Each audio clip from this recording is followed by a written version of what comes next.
Welcome, and thank you for joining me for this review of pneumonia. In this video, we will cover the definition and different kinds of pneumonia, how it affects the body, and treatment options.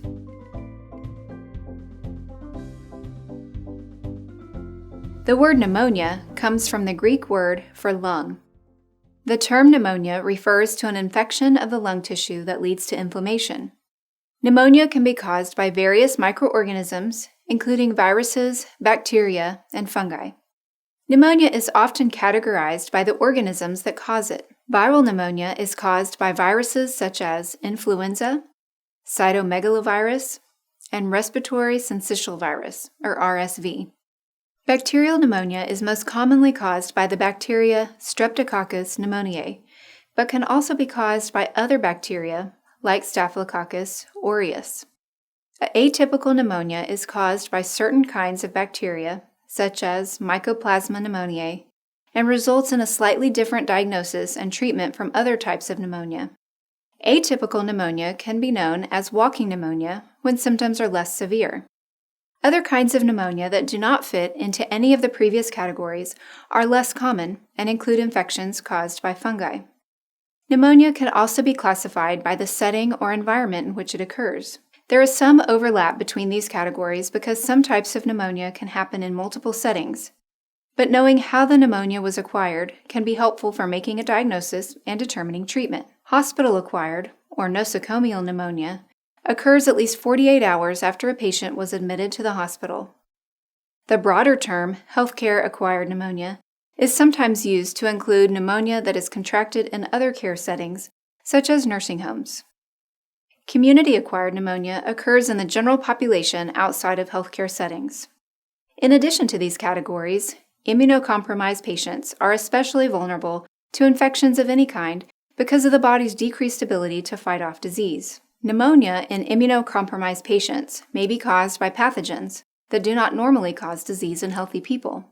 Aspiration of foreign substances, such as stomach contents or saliva, can introduce organisms into the lower airway and cause inflammation and infection.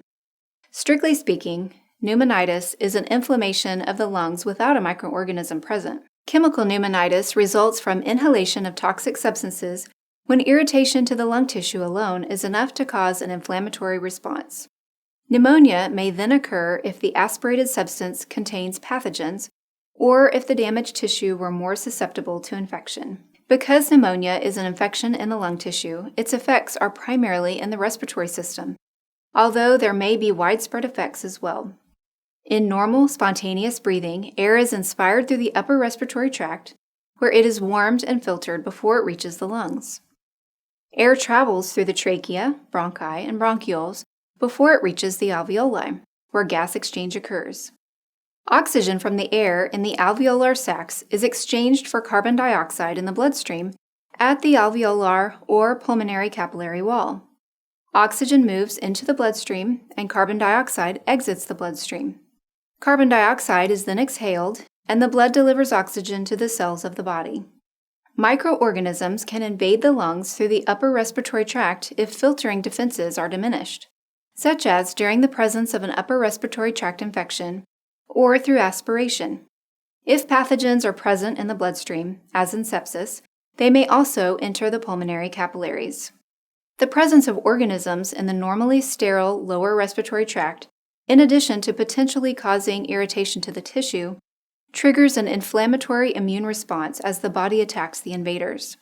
This inflammation can cause the alveolar sacs to fill with fluid, including white blood cells, or pus. Alveoli that are already filled with liquid are then unable to fill with air during inspiration, which subsequently impairs gas exchange. Infection, inflammation, fluid in the lungs, and impaired gas exchange are responsible for most of the signs and symptoms of pneumonia. Mild to high fever, sweating, and chills may be present as the body tries to fight infection. Fluid and infection may cause chest or pleuritic pain and shortness of breath, especially with exertion. Cough is often present and possibly productive as the patient tries to clear the airway. Other possible symptoms include fatigue, headache, body aches, decreased appetite, nausea, and vomiting. Confusion or other changes in mental status may also occur with pneumonia, usually in older adults. Other objective signs of pneumonia include changes in respiratory status. The patient may be tachypneic or have a higher than normal breathing rate, as the body tries to compensate for decreased gas exchange. Shortness of breath may be present, and increased work of breathing may also be evident in accessory muscle use. Pulse oximetry may reveal a decreased saturation of oxygen, or SpO2, in the blood. Decreased oxygen in the blood is sometimes visible as cyanosis, or a bluish tinge to the skin. Common locations for cyanosis to occur are the nail beds or around the mouth and lips, which is called circumoral cyanosis. Adventitious breath sounds may be auscultated in patients with pneumonia. Pneumonia can affect just one section or lobe of one lung, or multiple lobes of one or both lungs. Lung sounds may be diminished in the affected area, or coarse crackles or rhonchi may be heard. Bronchial breath sounds are normally auscultated over large areas like the trachea, but may be heard in the peripheral lung fields in patients with pneumonia. Consolidation refers to solid or dense tissue that occurs with pneumonia as a result of fluid filling alveolar sacs, which then conducts sound better than air, leading to bronchial breath sounds. People at increased risk for developing pneumonia include those with an existing infection, especially upper respiratory infections, and those with existing lung diseases, such as asthma or chronic obstructive pulmonary disease, or COPD. Immobility can also increase the risk for pneumonia, as it can begin with atelectasis or aspiration. Mechanically ventilated patients are at risk for pneumonia due to the invasive nature of this intervention.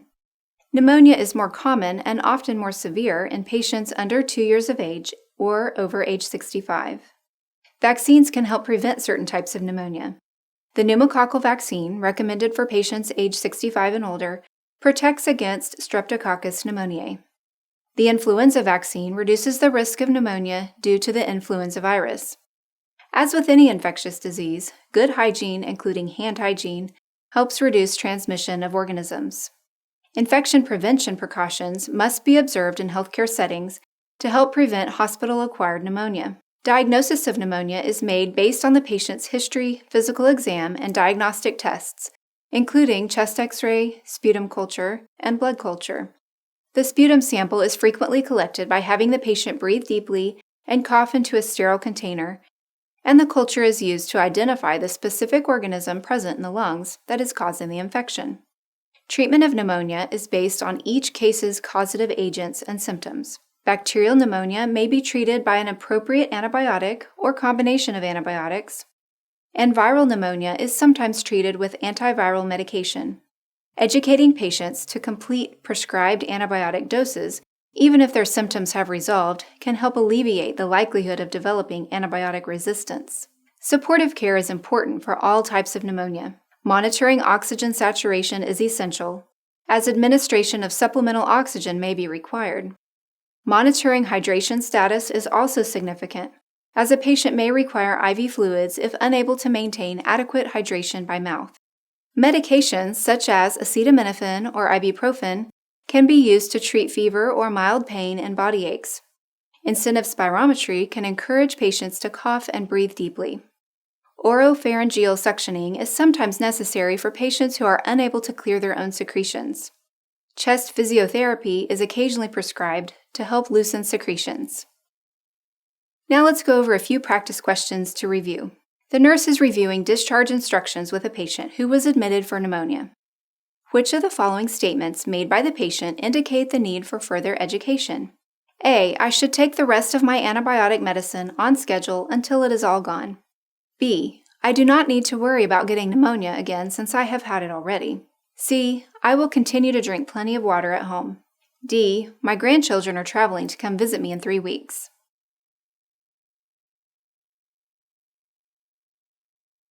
The correct answer is B. A need for further education means that the nurse needs to address the patient's misunderstanding. The other answers are appropriate. Which of the following patients are at increased risk for developing pneumonia? Choose all that apply. A. A 36-year-old mother of 3 young children. B. A 70-year-old male with a history of COPD. C. A 25-year-old receiving chemotherapy for breast cancer. D. A 22-year-old college student who lives with a roommate. or E, an 84-year-old female who is on bed rest after a hip fracture.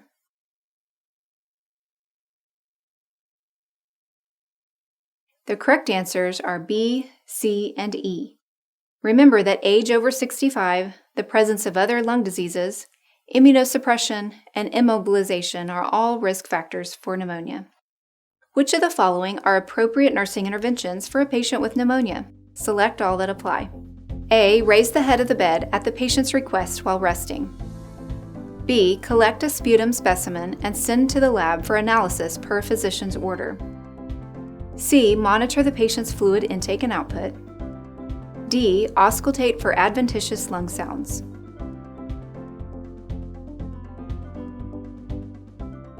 The correct answers are A, B, C, and D. They are all appropriate interventions for pneumonia. Multiple sclerosis, or MS, is a neurologic autoimmune disease where the immune system attacks the myelin sheath that covers our nerves. It can be a potentially disabling disorder that involves the brain and spinal cord, our central nervous system, and therefore has a wide range of effects over the entire body. The damage that MS causes to the myelin sheath slows down and/or blocks the nervous system's message along the nerves. The disease can progress to permanent nerve damage and deterioration. There is no single test to detect MS, so doctors use several criteria to determine its diagnosis. These include evidence of damage in at least 2 separate areas of the central nervous system, or CNS, that occurred at different points in time and ruling out all other possible diagnoses. There is no known cause or cure, but there are several therapies that can aid in slowing the progression of this disease and the accompanying symptoms.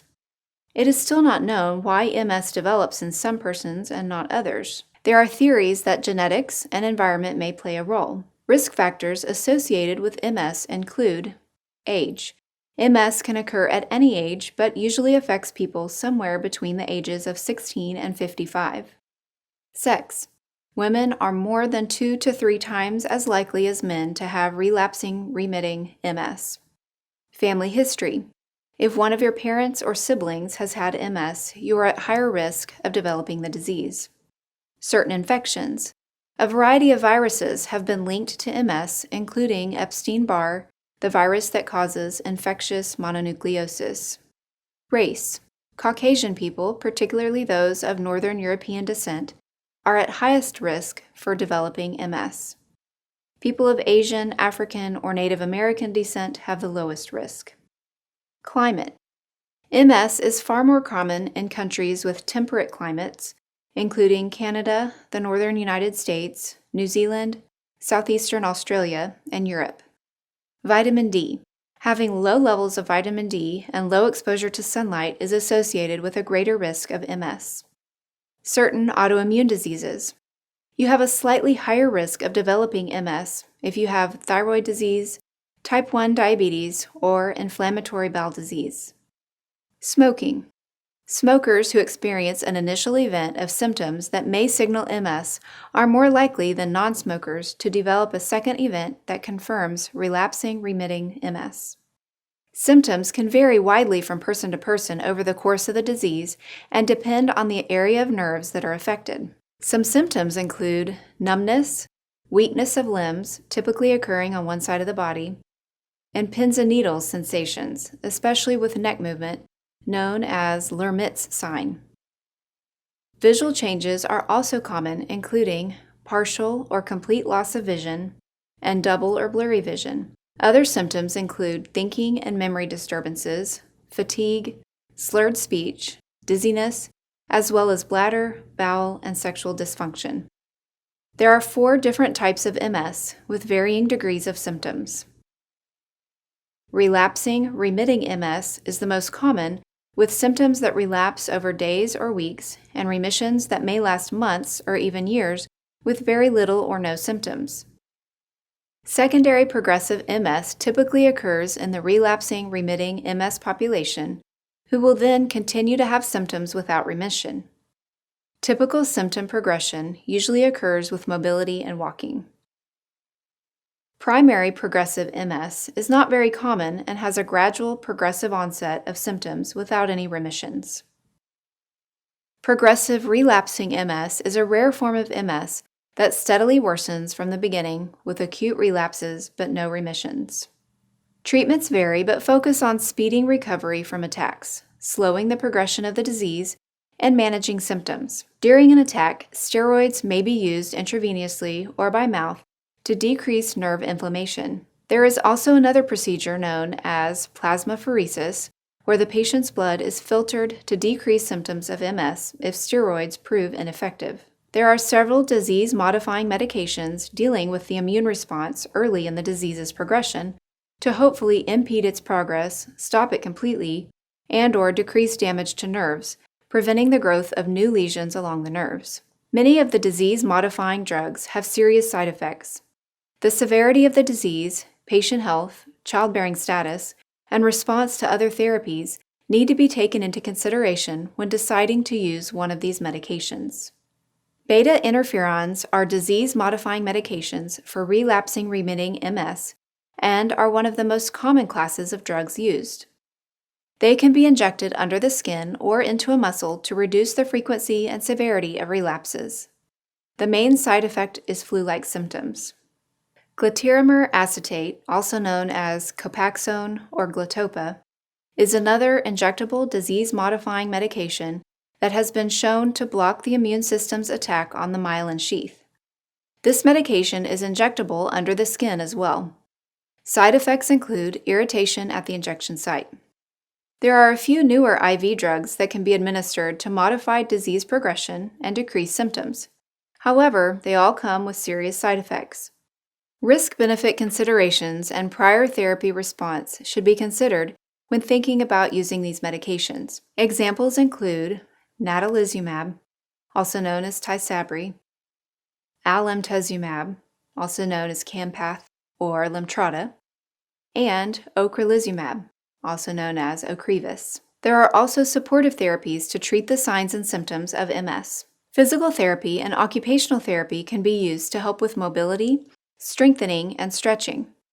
Muscle relaxants for muscle stiffness or spasms and medications for fatigue can be prescribed. Some lifestyle modifications include getting enough sleep, exercise, eating a well-balanced diet, lowering stress, and keeping the body cool. Some alternative therapies such as yoga, massage, and acupuncture have brought some patients mental and physical well-being benefits.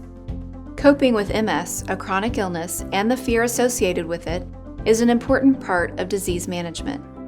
Affected patients should seek out support groups, stay connected to friends and family, discuss their feelings and concerns with a counselor or physician, and try to maintain their activities of daily living as best as they can. Welcome to this video on ulcerative colitis. We will talk about what ulcerative colitis is, the age range it affects, and its signs and symptoms. Ulcerative colitis is one of two main types of inflammatory bowel disease, which is sometimes abbreviated as IBD. Ulcerative colitis is named for its characteristic ulcerations located on the inner lining of the rectum and colon, also known as the large intestine or large bowel. Ulcerative colitis begins with inflammation in the rectum that can extend contiguously up the entire large intestine to where it meets the small intestine at the ileocecal junction.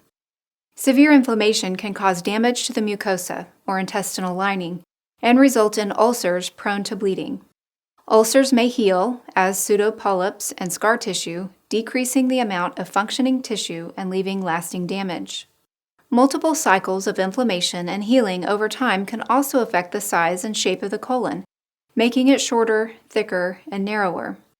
Onset of ulcerative colitis can occur at any age, but symptoms generally develop in the greatest percentage of patients between the ages of 20 and 40.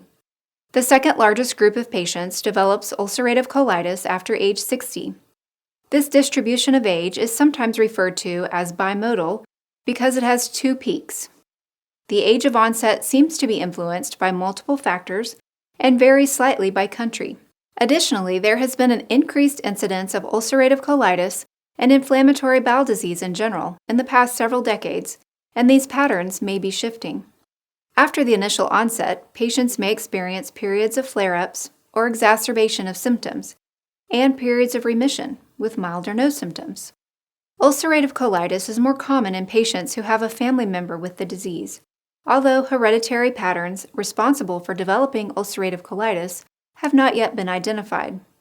The initial cause of ulcerative colitis remains unclear. Patients with ulcerative colitis are also at increased risk of developing colon cancer. The inflamed intestinal tissue present in ulcerative colitis can be visualized through a colonoscopy or sigmoidoscopy, during which a camera is inserted into the rectum and advanced to the target area of the colon. Contrast introduced to the colon through a barium enema is visible with a subsequent X-ray, which can show deviations from the colon's normal size and shape. Bleeding ulcers can cause blood to be present in the stool, and blood loss can result in anemia. Because the colon is the main site of water reabsorption in the gastrointestinal tract, disrupting its normal function with inflammation leads to diarrhea or liquid stools. Diarrhea may contain mucus, pus, and blood from ulcers in the colon. Irritation and damage to the mucosal lining also contributes to an increased urge to defecate, and a patient may have 6 or more bowel movements per day during a flare-up. Frequent diarrhea can lead to dehydration if the patient is not able to compensate for water losses by increasing oral fluid intake. Abdominal pain and cramping are also common symptoms in patients experiencing an ulcerative colitis flare-up. Decreased appetite, fatigue, and weight loss can occur, with some symptoms causing or exacerbating others. Severe flare-ups can require hospitalization for intravenous medications such as corticosteroids, immunosuppressants to decrease inflammation, and IV fluids if the patient is dehydrated. Complications of ulcerative colitis are serious but not common. If the inflammation extends into the muscle layers responsible for motility surrounding the large intestine, the muscles become paralyzed and the bowel dilates or enlarges, which also causes abdominal distension. Signs of systemic toxicity, including tachycardia, hypotension, fever, and increased inflammatory markers, combined with dilation of the colon, result in the condition known as toxic megacolon. Toxic megacolon is treated with medication and supportive care for about 72 hours. If the patient's condition deteriorates or does not improve after that time, a colectomy is considered. Rupture or perforation of the colon from repeated ulceration and healing, toxic megacolon, or occasionally a colonoscopy procedure can also occur. Peritonitis may result after a rupture or perforation as the bowel contents leak out of the large intestine and irritate the peritoneum. Most patients with ulcerative colitis are treated and managed with medications and diet. Remissions can last months or years, but ulcerative colitis is not considered to be cured unless the colon has been removed. Let's look at a question for practice. The nurse is caring for a 30-year-old patient who was admitted with abdominal pain. The nurse knows that which of the following are potential signs and symptoms of ulcerative colitis. Select all that apply. A. The patient has patches of inflammation surrounded by normal tissue in the colon. B. The patient has ulcers present in several places in the gastrointestinal tract. C. The patient has had diarrhea with blood 8 times in 24 hours. D. The patient has a palpable abdominal mass. Or E. The inner lining of the patient's rectum, sigmoid, and ascending colon are inflamed.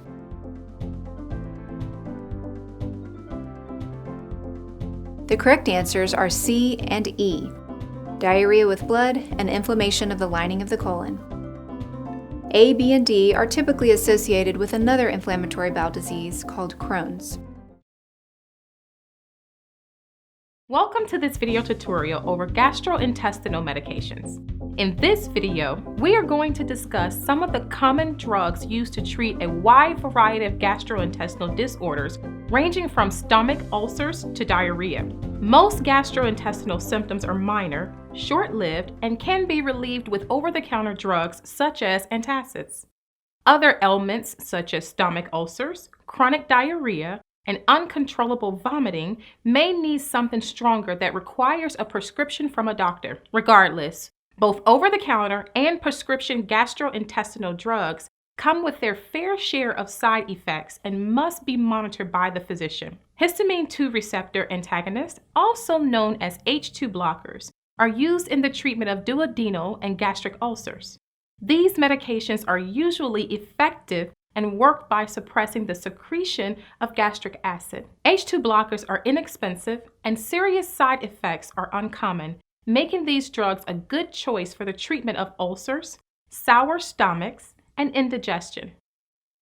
The four most commonly used H2 blockers include cimetidine, ranitidine, famotidine, and nizatidine.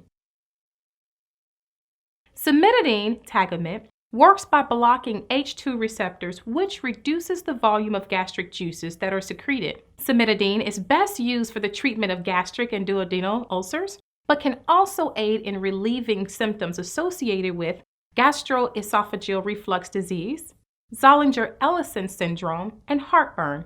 Adverse effects associated with this medication include anti-androgenic effects such as gynecomastia, reduced libido, and impotence. With the use of cimetidine, the elevation of gastric pH can cause an ideal environment for bacterial colonization of the respiratory tract and stomach. Therefore, a slight risk of pneumonia is also present. Cimetidine also interacts with many drugs and can cause levels of warfarin, phenytoin, theophylline, and lidocaine to rise, requiring a decrease in the dosage of these medications. Ranitidine, Zantac, has many of the same properties of cimetidine, but with fewer drug interactions and fewer adverse effects. Ranitidine does not cross the blood-brain barrier easily, and it does not bind to androgen receptors. This decreases the risk of gynecomastia. This drug is best used in the short-term treatment of ulcers, gastrointestinal reflux, and Zollinger-Ellison syndrome. Other drugs in the H2 blocker class include famotidine, Pepcid, and nizatidine, Axid. Both work just like the other two H2 blockers and aid in the treatment of indigestion and sour stomachs. Even more effective than H2 blockers in the treatment of peptic ulcer disease, GERD, and Zollinger-Ellison syndrome are the proton pump inhibitors, or PPIs, which can completely inhibit acid secretion as well as have a long duration of action. PPIs have higher ulcer healing rates, faster control of peptic ulcer disease symptoms, and are more effective in preventing NSAID-induced gastroduodenal toxicity. PPIs are used for short-term therapies and are generally well tolerated. However, long-term use has been associated with several safety concerns, such as increased risk of fractures, pneumonia, and intestinal infections. Common PPIs include omeprazole, esomeprazole, lansoprazole, and pantoprazole. Omeprazole Prilosec is one of the oldest PPIs on the market and is used for the short-term treatment of ulcers and reflux. Adverse effects associated with this medication include headaches, pneumonia, and fractures. Esomeprazole, Nexium, works like omeprazole and is used for the treatment of erosive esophagitis, duodenal ulcers, NSAID-induced ulcers, and H. pylori infections. Adverse effects include headaches, diarrhea, nausea, and abdominal pain. Lansoprazole, Prevacid, is a very effective over-the-counter remedy for treating acid reflux, but also carries a strong risk for fractures. Pantoprazole, Protonix, is a PPI that is available in oral and IV form. It's best used in hypersecretory states such as GERD. Adverse effects include diarrhea, fractures, and hypomagnesemia. Note that all the above PPIs include a risk for fractures. Fractures are a huge risk with the long-term use of PPIs due to the reduction of acid secretion, which may decrease absorption of calcium. Additionally, long-term use of PPIs can lower magnesium levels and should not be used with other drugs that lower magnesium levels, such as thiazide and loop diuretics. Rebound acid hypersecretion is another risk that is increased with long-term use and can significantly raise the risk of gastric cancer and chance of a C. difficile infection. Due to the serious adverse effects associated with long-term use of proton pump inhibitors, the use of these medications should be used for the shortest amount of time at the lowest effective dose. Other anti-ulcer drugs include sucralfate, misoprostol, and antacids. Sucralfate, Carafate, is a medication that works by creating a protective barrier in the stomach that promotes ulcer healing. A common side effect of sucralfate is constipation. Misoprostol, Cytotec, is used in the prevention of gastric ulcers caused by the long-term use of NSAIDs. Diarrhea and abdominal pain are common with this medication. Misoprostol is a Category X medication and should not be used in a pregnant patient. Antacids are over-the-counter alkaline compounds that neutralize stomach acid and help combat GERD and peptic ulcer disease. Adverse effects of these include constipation, diarrhea, and hypernatremia. These should be used in caution in patients with renal impairments. Antiemetic drugs are used to combat nausea and vomiting and work by suppressing the dopamine receptors in the chemoreceptor trigger zone.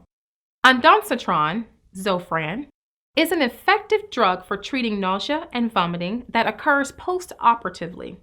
It is also recognized as one of the first approved medications that is used to prevent chemotherapy-induced nausea and vomiting. Ondansetron can be administered orally, intramuscularly, and intravenously. Adverse effects associated with this medication include headaches, diarrhea, and a prolonged QT interval. Promethazine, Phenergan, is a widely used antiemetic and works by blocking dopamine receptors. This medication has a high risk of extrapyramidal reactions, hypotension, and sedation. It should be used in caution with children and the elderly. Metoclopramide, Reglan, is another antiemetic that is the main-line treatment for chemotherapy-induced nausea and vomiting. It is worth noting that these antiemetics' effectiveness depends on the timing. Antiemetics are more effective in preventing chemo-induced nausea than suppressing it. Antidiarrheal agents work to suppress or prevent diuretic episodes. Diphenoxylate, Lomotil, and loperamide, Imodium, are the most commonly used. These work by activating opioid receptors in the gastrointestinal tract, which reduce intestinal motility, slow intestinal transit, and allow more fluid to be absorbed. Diphenoxylate is only used for diarrhea and has no significant effect on the central nervous system unless taken in high doses in which the drug can elicit sedation. Loperamide is used to treat diarrhea and reduce the volume of discharge from the ileostomies. This drug works by suppressing bowel motility and fluid suppression and has little to no potential for abuse. Bismuth subsalicylate, also known as Pepto-Bismol, is effective for the treatment of mild diarrhea. However, users should be aware that the drug has the potential to blacken the stools and the tongue. The last type of gastrointestinal drugs discussed in this video is laxatives. Laxatives are used to ease, increase, and stimulate defecation. They work by softening the stool, increasing stool volume, and hastening fecal passage through the intestines. Bulk-forming laxatives, such as psyllium, Metamucil, work by softening and increasing fecal mass. Surfactant laxatives, such as docusate sodium, Colase, alter the stool consistency, which facilitates water into the feces and produce soft stool. Stimulant laxatives such as Biscodyl, Dulcolax, stimulate intestinal motility, and osmotic laxatives, sodium phosphate and milk of magnesia, rely on the osmotic movement of salt into the intestinal lumen that stimulates peristalsis. Adverse effects associated with laxative use include dehydration, acute renal failure, and symptoms of sodium retention, which will have to be used in caution in heart failure patients. So now that we have an overview of some gastrointestinal drugs that can treat a wide variety of disorders, let's do some review questions. Question 1. Thomas has been using Pepto-Bismol for preventative diarrhea episodes while traveling out of the country. He reports to the physician with concerns of a dark appearance of his stool and a black tongue. The physician should 1. Discourage the use of Pepto-Bismol due to the serious side effects presented. 2. Direct patient to the emergency room for an evaluation. 3. Realize that this is a common harmless side effect associated with bismuth subsalicylate. 4. Swab his tongue to assess for bacterial growth.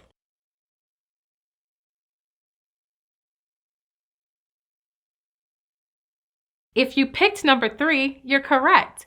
Pepto-Bismol can cause the appearance of black stool and a black tongue, which are both harmless. Question 2. What are the concerns associated with long-term use of proton pump inhibitors? Pick all that apply. 1. Fractures. 2. Hypomagnesemia. 3. Gastric cancer. 4. Rebound acid hypersecretion.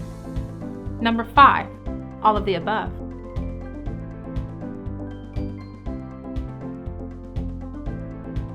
If you picked 5, you're correct. The long-term use of proton pump inhibitors can cause fractures, hypomagnesemia, gastric cancer, and rebound acid hypersecretion.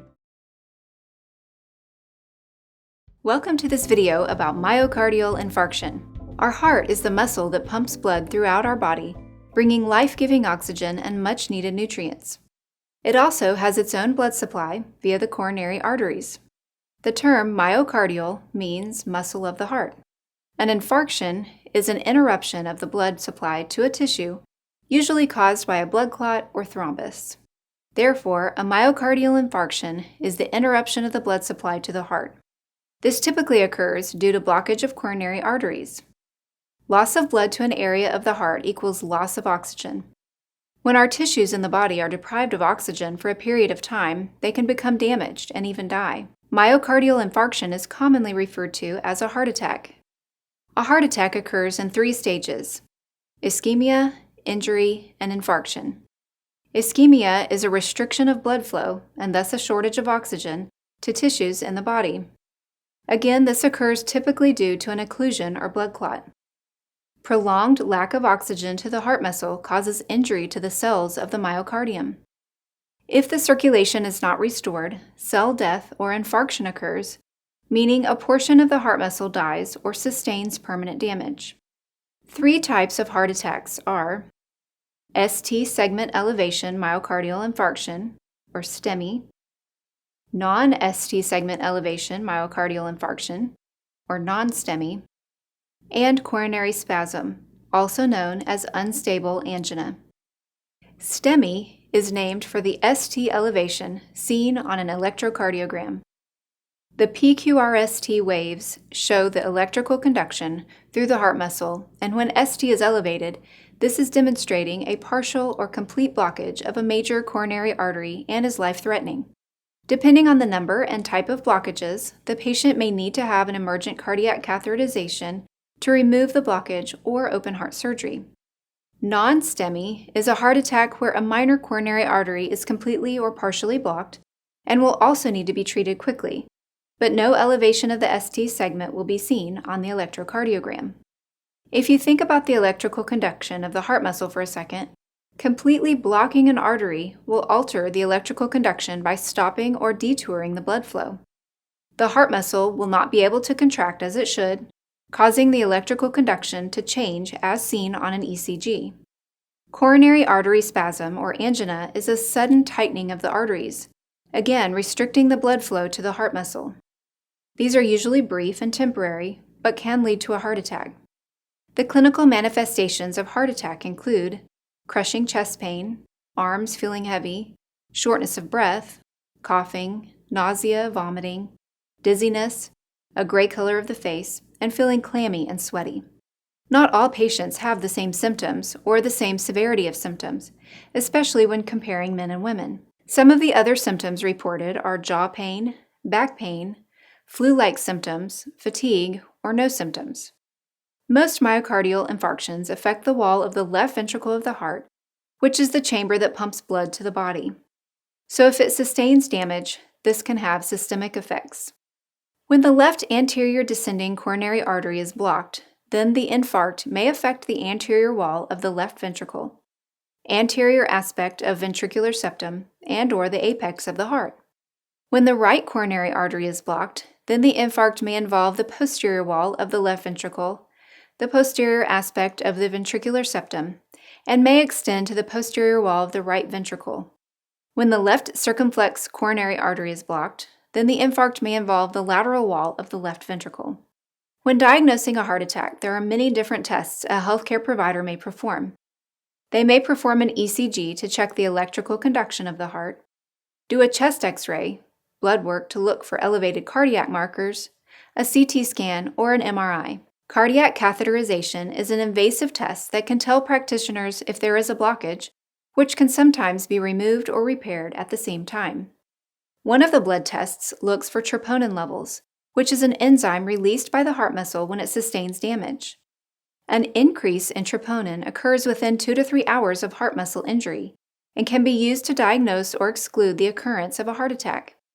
Some other blood tests include C-reactive protein or CRP, fibrinogen, homocysteine, lipoproteins, triglycerides, brain natriuretic peptide or BNP, and prothrombin.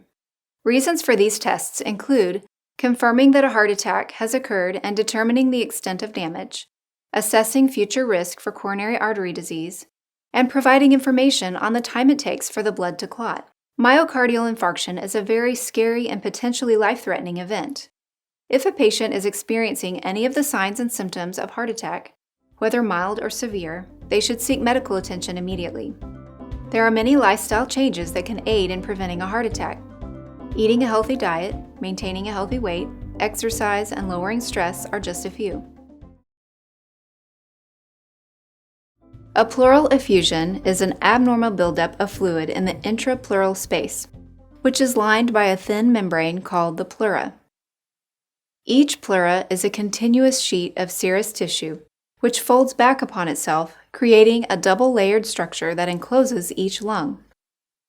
The inner layer, the visceral pleura, covers the lung's outer surface. The outer layer, parietal pleura, lines the inside of the chest wall and covers the superior surface of the diaphragm. A space known as the pleural cavity, 10 to 20 micrometers wide, is created between the layers of the pleura. Each cavity normally contains a small amount of pleural fluid, approximately 20 milliliters, which is a clear, straw-colored fluid, similar in composition and viscosity to plasma. Pleural fluid functions to reduce friction between the lung and chest wall, as they expand and contract during respiration. It provides surface tension, preventing the separation of the pleural membranes. This maintains the lungs close to the chest wall and creates negative pressure inside the chest cavity when the chest wall lifts up and out during inhalation, causing the lungs to inflate with air. In a healthy person, pleural fluid is continually formed. To maintain the proximity of the lungs and chest wall, the volume of pleural fluid is kept to a minimum by the lymphatic system. Any of the following will result in increased pleural fluid formation or decreased absorption of pleural fluid: an obstruction in the flow of either the blood vessels or lymphatic system, a change in the permeability of pleural membranes, a change in either the oncotic or hydrostatic pressure in the pulmonary capillaries, and vascular inflammation. Any imbalance to the normal rate of pleural fluid production or absorption, or both, will cause fluid to accumulate in the pleural space. This accumulation is known as pleural effusion, which is always indicative of an underlying medical condition. Pleural effusions can occur in a variety of diseases or as a complication of therapeutic procedures. The causes are numerous. Here are just a few: malignant neoplasms, especially breast and lung cancers, infections, lung conditions or diseases like asbestosis, mesothelioma, and pulmonary edema, congestive heart failure, autoimmune disorders such as lupus or SLE, and rheumatoid arthritis, renal failure or nephrotic syndrome, hypoproteinemia, and severe hypoalbuminemia, complications from cardiac surgery or peritoneal dialysis, and accidental fluid overload. Depending on the amount of fluid accumulated in the pleural space, an effusion can negatively affect the functioning of the respiratory system, producing symptoms that can include dyspnea, chest pain or tightness, labored breathing, orthopnea, and non-productive cough. The discovery of an effusion is often an incidental finding during a physical examination or chest X-ray. Pleural fluid becomes visible on the upright lateral film with as little as 50 milliliters of fluid. Clinical findings on physical examination may include decreased or absent breath sounds, dullness to percussion in the area over the effusion, pleural friction rub, agophony, which is increased resonance of voice sounds heard during auscultation, decreased tactile fremitus, and asymmetrical chest expansion. The history and physical examination are critical in guiding the evaluation of pleural effusion and providing clues to etiology. Treatment is based on the underlying cause and whether the effusion is causing severe respiratory symptoms. An analysis of the fluid is typically carried out using Light's criteria to distinguish exudative effusions from transudative effusions. According to Light's criteria, a pleural effusion is exudative if one of the following is present. The ratio of pleural fluid protein to serum protein is greater than 0.5. The ratio of pleural fluid LDH and serum LDH is greater than 0.6. Pleural fluid LDH is greater than 0.6 or 2/3 times the normal upper limit for serum. This analysis also aids in the determination of underlying cause and the course of treatment. Despite extensive diagnostic workup, the etiology remains unknown 15% of the time. In effusions, classified as transudative, movement of fluid into the pleural cavity results from a change in either the oncotic pressure or hydrostatic pressure of the pulmonary capillaries and generally reflect a systemic process, for example, heart failure or cirrhosis. In effusions classified as exudative, fluid leaks into the pleural cavity due to either inflammation or blockage of blood or lymph vessels, and commonly signifies an underlying disorder, like a lung cancer or pulmonary embolism. Asymptomatic transudative effusions generally do not require treatment, and most resolve spontaneously when the underlying disorder is treated. Medications may be used alone or in conjunction with other treatment modalities. Types of medications may include steroids, antibiotics, diuretics, or chemotherapeutic agents. Treatment goals for symptomatic transudates and exudative effusions are to relieve symptoms by removing the extra fluid from the pleural space and to prevent recurrence. Removal of the pleural fluid can be accomplished through two options. First, thoracentesis, which is the insertion of a cannula into the pleural space to remove excess fluid.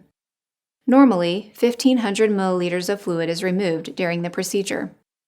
This is an arbitrary amount with no evidence to suggest removing a greater amount of fluid would be contraindicated. The second option is a tube thoracostomy. This is the insertion of a chest tube into the pleural cavity.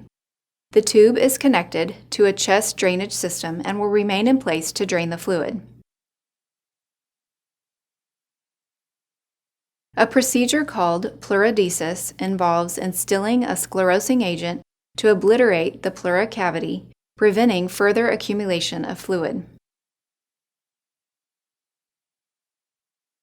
In effusions that cannot be managed through drainage or pleural sclerosis, one of the following surgical procedures may be indicated: placement of a pleuroperitoneal shunt, pleurectomy to remove part of the pleura to prevent continued fluid buildup, thoracoscopy or video-assisted thoracoscopic surgery, known as VATS, to lyse or remove adhesions or fibrous tissue, or a thoracotomy to remove either scar tissue or fibrous membrane surrounding the lung. Okay, let's review by going over a few questions. The pleura consists of two layers: the A. mediastinum and parietal pleura, B. visceral and parietal pleura, C. visceral and mediastinum pleura, or D. none of the above.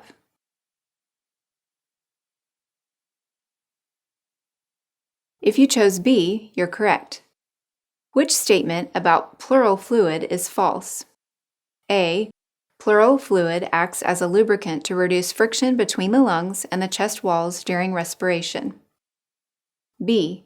The volume of pleural fluid is controlled by the lymphatic system. C. Instilling a sclerosing agent into the pleural space decreases the production of pleural fluid. Or D. Pleural fluid is continually formed and removed.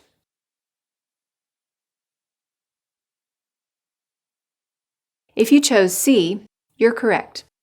A sclerosing agent induces an inflammatory response, obliterating the pleural space. All of the following are goals of treating an exudative treatment except A. Relief of any respiratory symptoms, B. Removal of the accumulated fluid, C.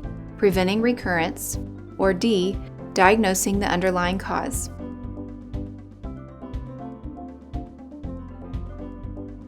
If you chose D, you're correct. The underlying cause of the pleural effusion determines the treatment.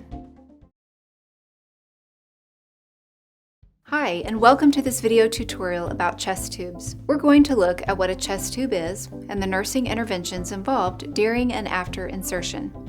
A chest tube is a thin tube inserted through the chest wall into the space between the visceral pleura and parietal pleura, known as the pleural cavity.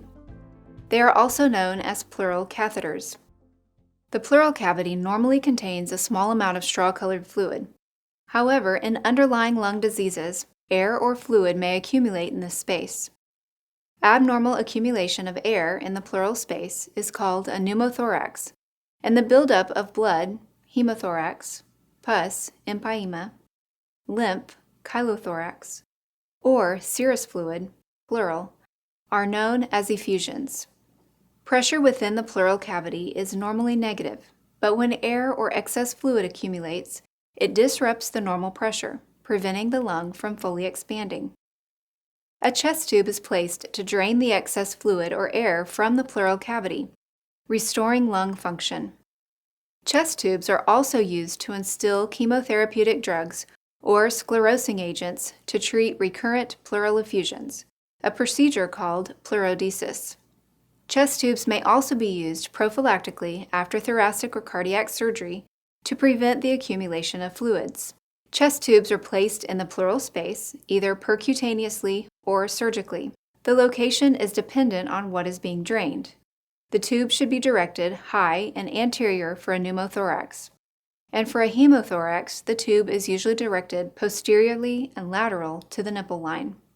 The chest tube is sutured in place, covered with an occlusive petroleum gauze dressing, and attached to a chest drainage unit, or CDU. The CDU is used to restore normal intrapleural pressure, facilitate the drainage of air and fluid, and prevent backflow of air. CDUs are categorized according to the number of chambers and mechanisms for preventing air from entering the pleural space.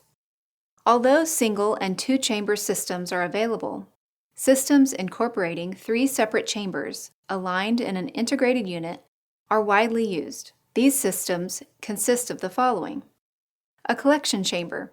Fluids from the pleural space drain directly into this chamber via a 6-foot patient tube, which allows monitoring of the characteristics and quantity of drainage. A water seal chamber acts as a one-way valve, allowing drainage of air and fluid. It prevents air from entering the pleural cavity. The chamber is filled with sterile water, as specified by the manufacturer, which oscillates with inhalation and exhalation, tidling, reflecting normal pressure. A suction control chamber regulates the amount of negative pressure generated. Suction control chambers differ in the mechanism utilized to regulate the suction. The suction pressure of wet systems is regulated by the height of a column of water in the suction control chamber. Dry systems utilize a regulator and a suction monitor bellows, which expands when suction is operating. Suction pressure is commonly set at -20 centimeters of water. When caring for a patient with a chest tube, the nurse is responsible for the following: having core clinical knowledge and skills to perform an appropriate assessment of a patient's respiratory status, identifying assessment findings outside the normal range, and delivering best practice in chest tube management, following the facility's policies and procedures and CDU manufacturer's recommendations when providing care and documenting clinical assessments, interventions, and patient response, practicing hand hygiene and maintaining aseptic technique when handling equipment, and reporting new or significant changes in the patient's condition. There are 4 main nursing interventions to include. First is performing ongoing assessments of the patient and equipment according to facility policy for frequency of monitoring vital signs, respiratory status, which includes skin color, respiratory depth, rhythm, use of accessory muscles, O2 saturation, and breath sounds, pain level, insertion site dressing, making sure it's dry, intact, occlusive, and looking for signs of subcutaneous emphysema, patient drainage and suction tubing, looking for kinks, bends, dependent loops, loose connections, air leaks, and patency. Wall suction, which is generally set at 80 to 120 millimeters of mercury, correct positioning of the CDU, and the presence of emergency equipment in the patient's room. Second, you will need to change the insertion site dressing per physician's orders, assessing the insertion site for signs of infection, displaced chest tube, or subcutaneous emphysema. Third, you will need to change the CDU when full or not functioning. Lastly, you will need to educate the patient on frequent position changes, coughing, and deep breathing. Let's review. Which of the following is not true regarding the purpose of a chest tube? A. Restores negative intrathoracic pressure. B. Removes thick mucus and secretions from the lower airway. C. Removes excess air and fluid from the pleural space. D. Prevents the accumulation of fluid after cardiothoracic surgery.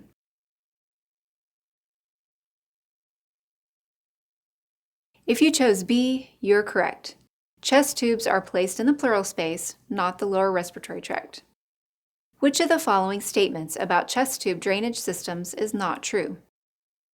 A. Continuous bubbling in the collection chamber means there is an air leak. B. The oscillation of the water level in the water seal chamber with the patient's respirations reflect normal pressure changes in the pleural cavity. C. A suction pressure of -20 centimeters of water is commonly recommended for adults. D. In a wet system, the amount of suction is controlled by the height of the column of water in the suction control chamber and not the setting of the suction source.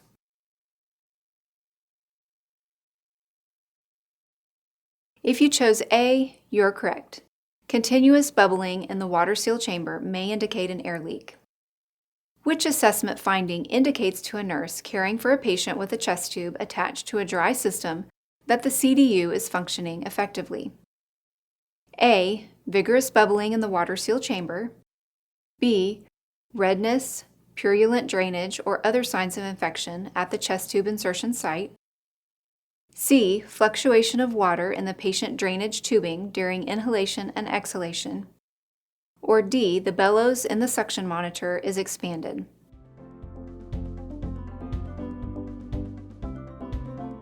If you chose D, you're correct. In a dry system, the bellows located in the suction monitor will expand only when suction is operating. Thanks for watching and happy studying!